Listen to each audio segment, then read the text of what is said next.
आज की crime story एक 9 साल के लड़के की किडनैपिंग, जासूसी और कत्ल से जुड़े एक मासूम बच्चे की है। इसके हत्यारे इतने शातिर थे कि एक बार तो उन्होंने पुलिस तक को चकमा दे दिया था और एक ऐसा भी समय आया जब पुलिस ने भी अपने हाथ खड़े कर दिए थे। तो चलिए आज की स्टोरी शुरू करते हैं। आज की कहानी एक 9 साल के लड़के कुलदीप सिंह की है। दोपहर के 3:30 बज रहे थे और कुलदीप के ट्यूशन जाने का भी समय हो चुका था, लेकिन अब तक कुलदीप अपने दोस्तों के साथ खेलकर अपने घर वापस नहीं लौटा था। आमतौर पर कुलदीप अपने ट्यूशन के टाइम से पहले ही अपने घर पर आ जाया करता था, लेकिन आज वो अपने घर पर नहीं आया था। फिर घर वालों ने कुलदीप को ढूंढना शुरू कर दिया, लेकिन फिर भी उसका कोई पता नहीं चला। कुलदीप आगरा के थाना इरादत नगर के छोटे से गांव हरजूपुरा निवासी एक गब्बर सिंह का बेटा था। गब्बर सिंह एक किराना व्यापारी थे।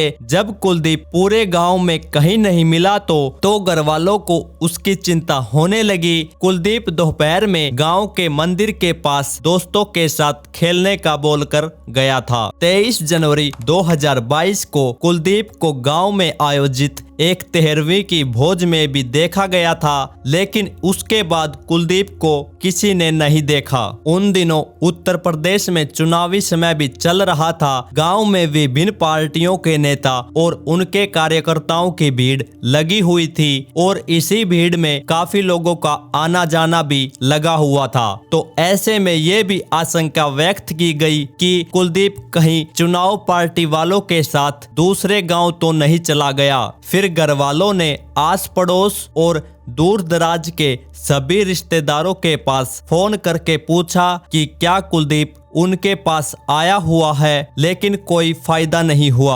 आखिरकार कई घंटों के इंतजार और तलाश के बाद भी जब कुलदीप का पता नहीं चला तो तब घर वालों ने पुलिस को सूचना दी। पुलिस ने गुमशुदगी की रिपोर्ट दर्ज कर कुलदीप की तलाश शुरू कर दी थी। कुलदीप के ऐसे यूं अचानक गायब होने से पूरे गांव के लोग असमंजस में थे। कुलदीप को अब लापता हुए धीरे धीरे 6 दिन बीत चुके थे। घर वालों के साथ साथ गांव वाले और पुलिस की 4 टीमें भी कुलदीप को ढूंढने में लगी हुई थी। इसके साथ ही सीसीटीवी कैमरों की फुटेज देखने और रेलवे स्टेशनों और बस स्टेशनों पर भी पुलिस की एक टीम चप्पा चप्पा छान रही थी। कुलदीप के लापता वाले दिन गांव में आयोजित 13वीं की भोज में काफी संख्या में लोग आए हुए थे। फिर पुलिस की एक टीम ने उन सारे लोगों की लिस्ट बनाने का काम शुरू किया, क्योंकि कुलदीप को आखिरी बार वहीं पर उसके दोस्तों ने देखा था। इन दिनों जब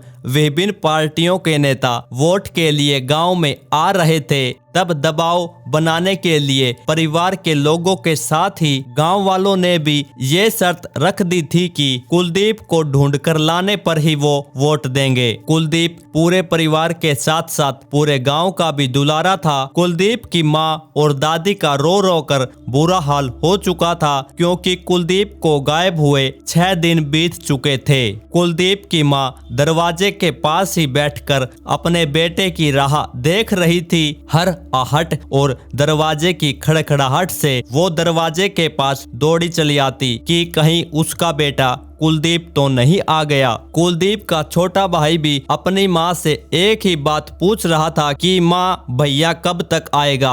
उधर पिता गब्बर सिंह भी पुलिस स्टेशन के बार बार चक्कर लगा रहा था। कुलदीप की गुमशुदगी से पूरा परिवार बेहाल हो चुका था। उसे ढूंढने के लिए हर कोशिशें की जा रही थी। तो ऐसे में पुलिस ने फिर एक और योजना बनाई, जिसके तहत 5 फरवरी 2022 के दिन कुलदीप के घर वालों की ओर से उसका सुराग देने वाले को 5 लाख रुपए का इनाम देने की बात घोषित कर दी। कुलदीप के घर वालों ने इनाम के पर्चे छपवाकर पूरे गांव में बंटवा दिए और यह खबर प्रकाशित होने के दूसरे दिन ही और अपहरण के 13वें दिन गब्बर सिंह के घर पर एक रहस्यमय लेटर मिलता है और इस लेटर में 35 लाख रुपए मांगे गए थे, जो आप इस वक्त अपनी स्क्रीन पर भी देख सकते हैं। और इस लेटर में एक खास जगह का जिक्र करते हुए लिखा था कि वहां पर शीशम का पेड़ है और उसी पेड़ पर पैसों से भरा बैग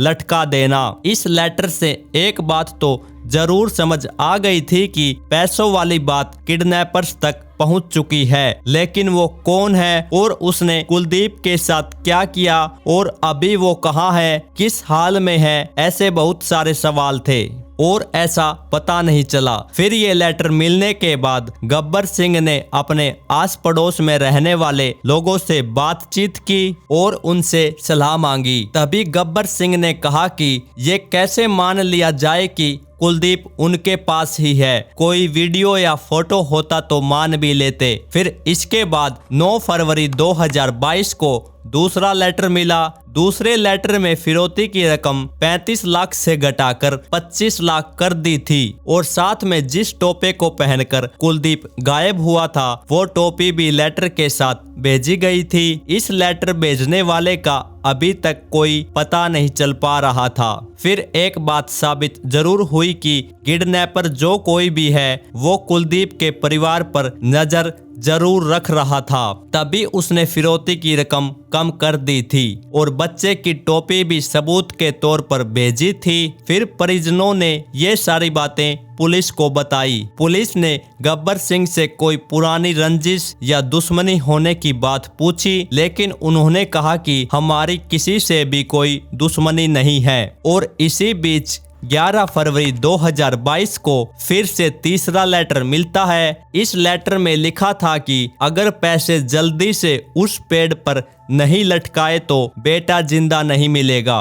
और इस तरह गब्बर सिंह के घर पर 3 लेटर मिल चुके थे। लेटर में फिरौती की रकम बदली गई, कुलदीप की टोपी साथ में भेजी गई, पर एक ध्यान देने वाली बात यह थी कि तीनों ही लेटर में जगह एक ही दी गई थी। कुछ किलोमीटर की दूरी पर स्थित पेट्रोल पंप, जहां से कुछ दूरी पर एक शीशम का पेड़ मौजूद था और इसी पेड़ का जिक्र लेटर में किया गया था। ये बात समझने पर कुलदीप के पिता गब्बर सिंह और गब्बर सिंह के जीजा सुरेंद्र सिंह को शक हुआ कि फिरौती मांगने वालों का कनेक्शन जरूर सरेदी तथा उसके आसपास के और गांवों से जुड़ा हुआ है। इसके बाद सुरेंद्र सिंह और गब्बर सिंह ने गांव के लोगों के बारे में गोपनीय जानकारी इकट्ठा करनी शुरू कर दी कि कितने लोगों के सगे संबंधी या रिश्तेदार सरेदी के आसपास के गांव में रहते हैं। जानकारी इकट्ठा करने से पता चला कि गब्बर के घर के सामने रहने वाला आंसू उर्फ कालिया का एक संबंधी सरेदी के पास वाले गांव में रहता है, जबकि बाकी लोगों के रिश्तेदार फिरौती वाली जगह से काफी दूर रहते हैं। इतनी जानकारी मिलने के बाद आंसू के उस रिश्तेदार के बारे में छानबीन की गई। छानबीन करने से पता चला कि वह किराए पर गाड़ी चलाता है। फिर जानकारी मिलने के 3 दिन बाद सुरेंद्र सिंह आंसू के उस रिश्तेदार के गांव पहुंचे और उसके पास पहुंचकर अगले दिन के लिए खेरागढ़ जाने के लिए गाड़ी बुक करने की बात कही। इसी बीच बातचीत के दौरान सुरेंद्र सिंह कुलदीप के बारे में जिक्र करता है और वो नोटिस करता है कि जैसे ही उन्होंने उस रिश्तेदार के आगे कुलदीप का जिक्र किया तो उसी वक्त वो रिश्तेदार चिंतित हो गया। उसके चेहरे से साफ पता चल रहा था और जिसके बाद सुरेंद्र सिंह ने अगले दिन के लिए 100 रुपए एडवांस देकर ऑटो स्टैंड की तरफ चल दिया। सुरेंद्र सिंह के जाते ही वो रिश्तेदार ने ऑटो स्टैंड तक सुरेंद्र का पीछा किया। सुरेंद्र सिंह फिर ऑटो स्टैंड पहुंचकर एक ऑटो में बैठकर चल दिया और इसी बीच उनको पता चल चुका था कि आंसू का रिश्तेदार उनकी रेकी कर रहा है और इसीलिए थोड़ी दूर जाने के बाद सुरेंद्र ऑटो से उतरकर वापस ऑटो स्टैंड आ गया और वहां पहुंचकर सुरेंद्र ने देखा कि आंसू का रिश्तेदार किसी से मोबाइल पर बात कर रहा है। फिर सुरेंद्र बिना बताए चुपचाप वहां खड़ा हो गया और उसने देखा कि वो रिश्तेदार फोन पर बात करते समय काफी घबराया हुआ है। फिर सुरेंद्र सिंह गब्बर सिंह के पास पहुंचे और उन्होंने शक जताते हुए ये सारा वाकया पुलिस को बताया। पुलिस को भी जांच के दौरान पहले से ही आशु पर शक हो रहा था, लेकिन कुलदीप के परिवार वालों द्वारा उस पर कोई शक न जताने का तथा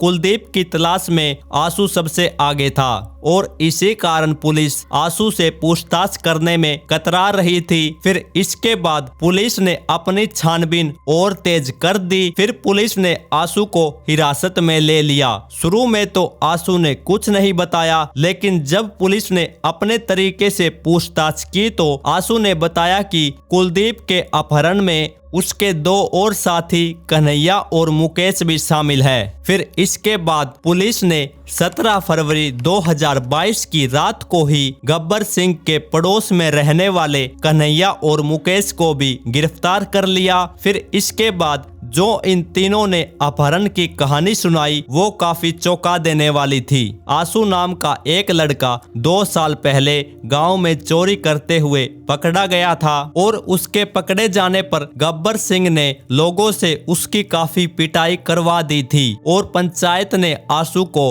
गांव से बाहर रहने का फैसला सुनाया। पंचायत के फैसले के बाद आशु अपनी बहन के घर खेरागढ़ चला गया और आशु की रिश्तेदारी सरेदी में भी थी और इसी बीच आशु सरेदी के उस रिश्तेदार के पास भी काफी महीनों तक रहा और करीब 5 महीने पहले ही आशु फिर से गांव आया था और आशु को कुलदीप चोर चोर कहकर चिढ़ाता था और इसी कारण से आशु गब्बर सिंह और उसके बेटे कुलदीप दोनों पर लगने लगा था और मन ही मन इन दोनों से बदला लेने का ख्याल बनाता रहा। और दूसरा मुकेश नाम का आरोपी कुछ साल पहले गब्बर के मकान में किराएदार था और उस समय मुकेश की बहन की शादी तय हुई थी और गब्बर सिंह ने उसके ससुराल वालों को कुछ ऐसी बातें बता दी थी जिससे वो रिश्ता टूट गया और इसी बात से मुकेश गब्बर से नाराज था। फिर रिश्ता टूटने के बाद कुछ समय के बाद मुकेश की बहन ने आत्महत्या कर ली और इसी बात को लेकर मुकेश ने गब्बर से बदला लेने की सोची। फिर मुकेश गब्बर का मकान छोड़कर उसी गांव में कहीं और जाकर रहने लगा, लेकिन कभी इस बात की भनक नहीं लगने दी कि वो गब्बर को अपना दुश्मन मानता है। फिर आशु और मुकेश दोनों मिल गए और बाद में इन्होंने कन्हैया को भी शामिल कर लिया था, जबकि कन्हैया की कोई दुश्मनी नहीं थी गब्बर के साथ। फिर तीनों ने साथ में मिलकर गब्बर से बदला लेने के लिए एक साजिश रची। इन तीनों ने अपने काम को अंजाम देने के लिए 23 जनवरी का दिन चुना, क्योंकि इस दिन गांव में एक जगह 13वीं की भोज का आयोजन होना था और दूसरी तरफ विधानसभा चुनाव प्रचार के लिए विभिन्न पार्टियों के नेता गांव में आने वाले थे और इसका फायदा उठाते हुए इन तीनों ने साजिश के तहत कुलदीप का बहाने से अपहरण कर लिया। दरअसल कुलदीप गिल्ली डंडा खेलने का शौकीन था। गिल्ली डंडा के लिए लकड़ी लेने के बहाने मुकेश कुलदीप को जंगल की तरफ ले गया। फिर आगे चलकर रास्ते में उसके साथ आशु और कन्हैया भी शामिल हो गए। फिर तीनों इसको करीब गांव से 1 किलोमीटर दूर जंगल में ले गए। कन्हैया और मुकेश ने कुलदीप के पैर पकड़े और आशु ने अपने गमछे से गला घोंटकर कुलदीप की हत्या कर दी और तीनों ने वहीं गड्ढा खोदकर शव को जमीन में दबा दिया और फिर इन तीनों ने गांव आकर कुलदीप के परिजनों के साथ मिलकर कुलदीप की तलाश में लग गए। लेकिन जब बेटे का कोई पता नहीं चल पा रहा था तो गब्बर ने 5 लाख रुपए का इनाम की घोषणा कर दी थी। तब तीनों आरोपियों के मन में लालच आ गया, जिसके बाद तीनों ने फिरौती मांगने की योजना बनाई और इसी फिरौती के कारण ही ये तीनों पकड़े भी गए। कन्हैया का घर गब्बर के घर से लगा हुआ था, जबकि आशु का घर गब्बर के सामने था। गब्बर सिंह के घर की दीवार में 4 रोशनदान थे और इन्हीं रोशनदान में से कन्हैया रात के समय में चुपके से लेटर फेंक देता था। पुलिस और गब्बर सिंह के परिवार वाले बाहर चौकीदारी करते रह जाते और लेटर उनके घर में पहुंच जाता। पहला लेटर मिलने के बाद जब गब्बर सिंह ने फिरौती की रकम ज्यादा होने और कोई वीडियो या फोटो ना होने की बात कही तो तब इन तीनों ने कुलदीप के शव के ऊपर की मिट्टी को खोदकर सबूत के तौर पर उसकी टोपी निकालकर रोशनदान में से गब्बर के घर में फेंक दी। फिर पुलिस पूछताछ के बाद और अहम सबूत जुटाने के लिए उन तीनों लेटरों की हैंडराइटिंग कन्हैया की हैंडराइटिंग से मिलाने लगी और वो मैच भी हो गई, जिसके बाद पुलिस घटनास्थल पर उन तीनों आरोपियों को लेकर पहुंची, जहां से कसी और गला घोटने वाला गमछा भी कब्जे में लिया। फिर पुलिस ने कुलदीप के शव को भी अपने कब्जे में लिया और उसका पोस्टमार्टम करवाया गया। उसकी पोस्टमार्टम रिपोर्ट से भी पता चला कि उसकी हत्या का कारण दम घुटना ही था। इन सारे सबूतों के साथ तीनों आरोपियों को कोर्ट में पेश किया गया और अब तक इन तीनों को सजा हुई नहीं है और जैसे ही इनको सजा होगी तो मैं आपको अपडेट कर दूंगा। तो दोस्तों, ये थी आज की कहानी। आपका इस कहानी के बारे में क्या कहना है आप मुझे कमेंट करके बता सकते हैं और आपको ऐसी कहानियां पसंद है तो आप इस चैनल को सब्सक्राइब जरूर कर लें, क्योंकि मैं ऐसी स्टोरी इस चैनल पर लेकर आता रहता हूं और जल्द ही मिलेंगे एक और नई स्टोरी के साथ।